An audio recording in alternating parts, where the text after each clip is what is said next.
Hello everybody! Welcome back to my YouTube channel. I am Jennifer Vinguelo and you can also call me Teacher Jennifer. Yes, I am an online ESL teacher and I work for 51 Talk. Before I start this video, I would like to thank all of those who have watched or viewed my previous video about my classroom setup. There are not so many of them, but it's not the usual number of people who watches my videos. Yes, I'm very much thankful about it. And I would also like to say my word of thanks to those 6 beautiful souls who have just subscribed to my channel. Thank you for becoming a part of my small family. Yes, okay. And for today's video, guys, I'd like to talk to you about the qualifications and requirements to become an online English teacher here in 51 Talk. Okay, because I have a lot of friends who have asked me how and what are the requirements or the qualifications to become an online English teacher. Okay, and just like you, when I first knew about 51 Talk, I had a lot of hesitations. I was still in Negros when I learned about 51 Talk. Pero ang dami kong iniisip, gaya ng may gagamitin ba ako? Pwede ba ako dyan? Kaya ko ba? Yes, and ang dami nang nagtanong sa akin, but I haven't seen anyone on my referral list yet, and I hope that this video will somehow lighten your mind and make you or help you make your decision. Okay, so number 1, guys, kailangan ay meron kang bachelor's degree or you must be a graduate of a 4-year course. Okay, and you have to have your proof of credentials like your diploma or OTR. And proof of graduation, NBI clearance, a valid ID. Yan. Tapos, you should have or you should be proficient in speaking the English language. At ang tanong, kailangan ba may English accent, American accent? Hindi po. Kailangan lang dito meron kang neutral accent and you are able to express yourself well in English. Tanong, kailangan ba magaling ako sa grammar? Okay. I won't say not perfect. Kailangan mong maging perfect sa grammar. Okay? Because that is something you can work on as you move along in your journey in becoming an ESL teacher. Of course, you should think of improving yourself. Diba? Dahil meron po tayo mga adult students and you won't expect some kids who are brilliant or very excellent in the English language who will ask you questions that you don't expect and you should be prepared. Okay? Yun ang masasabi ko kung tatanungin niyo kung kailangan ba perfect yung grammar ko.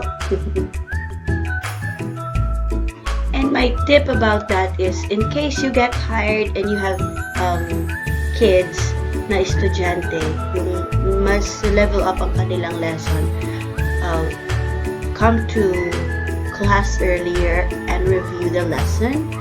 Search, okay, mga bagay na hindi mo naiintindihan, ay intindihin mo bago pa pumasok ang iyong estudyante. Okay, so tanong ulit. Kailangan ba meron akong teaching experience? Guys, hindi po ninyo kailangan ng teaching experience. But a teaching experience is of course a plus, diba? I would just like to give you an example. I personally don't have a professional or a formal teaching experience. Pero sa interview nyo, you prepare your answer for that question. Yung, do you have a teaching experience? How is your experience being around kids? Yan. Mag-prepare kayo ng sagot para sa mga tanong na yan.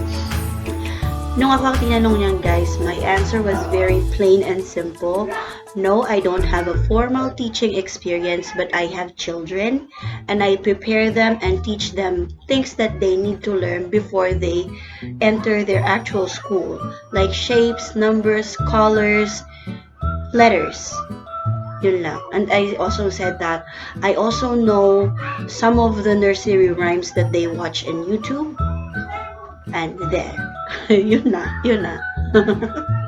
Kung wala naman kayong mga anak, pwede din guys na sabihin niyo yung experience niyo tungkol sa mga pamangkin niyo. Sabihin niyo, I have some nieces and nephews that I get to hang around with, that I take care of sometimes, and I experience being surrounded by them, and I'm totally fine, and I enjoy being with kids so much. So much!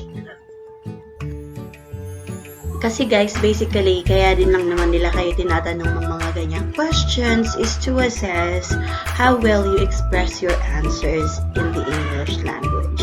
Yun. Kaya importante po ang preparation. Tip po, nagbibigay na po ako ng tips para sa interview, but I am planning to make a separate video for that para matulungan ko kayo in case gusto nyo mag-apply dito sa 5-1 Talk. Okay guys, punta tayo sa technical requirements. Of course, kung kayo ay magtatrabahong online English teacher, kailangan nyo ng laptop or a desktop. Okay, ang kanyang operating system should be Windows 7 and above or Mac. Tapos yung CPU nyo naman ay kailangan Intel Core i3 na 6th Gen and above. Kung i5 naman ang meron kayo to i7, kailangan 4th Gen and up. Okay? Or AMD A-Series A8 7500 and above or AMD Ryzen. Okay, yung memory niya should have at least 4 gigabytes of RAM with a minimum of 100 gigabyte free hard disk space available. Okay, you should have a headset with a noise cancelling feature with an extended microphone. Okay, ang camera nyo dapat is a high definition external or integrated webcam with at least 720p resolution. Okay, for your internet, you should have a wired DSL internet connection of at least 5 Mbps. Yung LTE, USB sticks, and wireless connections are not allowed. Okay. For your teaching environment, you should have a quiet, clutter-free, well-lit space in your home with a plain white background. So kung wala pa kayo nito, you're just starting, you should only have a plain background. Mag-improvise. Pwedeng tarpaulin na bakante yung likod. Ayan. Or if you have a wall painted white, basta plain, rough, whatever, basta plain white, pwede yan. Okay? And if you ask me, paano yan, teacher, gusto ko, lang sana yung part-time lang, ganyan. Ito po ang requirement ni 5-1 Talk. You should have or you should be available to teach during peak hours. That's 25 minutes each lesson. Yung oras niyan ay 7 o'clock p.m. to 9 o'clock p.m. Beijing time pag weekdays, weekdays, Mondays to Fridays at 9 o'clock a.m. to 9 o'clock p.m. Beijing time, weekends, Saturdays to Sundays. Huwag na po kayong magbilang dahil po pareho tayo ng time zone sa China. Okay, wala tayong time difference. Pareho po siya. Ayan. So guys, kung meron pa kayong mga agam-agam kung mag-a-apply kayo o hindi, kahit gusto nyo, ay mag-isip-isip na po kayo. Kung ito lang kung masasabi ko, kung gusto nyo may paraan, kung ayaw nyo may dahilan. Because when I applied, I'm quite not sure if my equipments are going to be okay or pasok ba siya sa requirement, which is hindi nga siya pasok.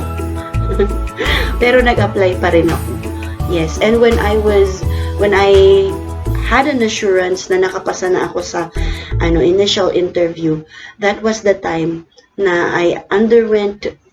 I've undergone technical check pero bagsak. Pero they waited for the time na ready na ako for my equipments. Tapos, lang yun. Sinabi ko lang, oh, I'm ready. I already have my equipments. And nag-technical check ulit. And you're good to go. Hindi ka nauulit sa simula. So, that's what's good about 5-1 Talk. Okay? And during the application din, ikaw din ang tatanungin, when will you be available for the next step? Okay, yun po.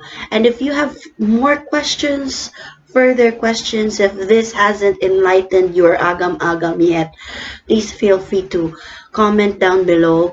And if you haven't subscribed to my channel yet and you want videos like this about ESL teaching or questions about 5-1 Talk, please do subscribe to my channel and click the notifications bell para mading-dong kayo kung ako ay may bagong upload.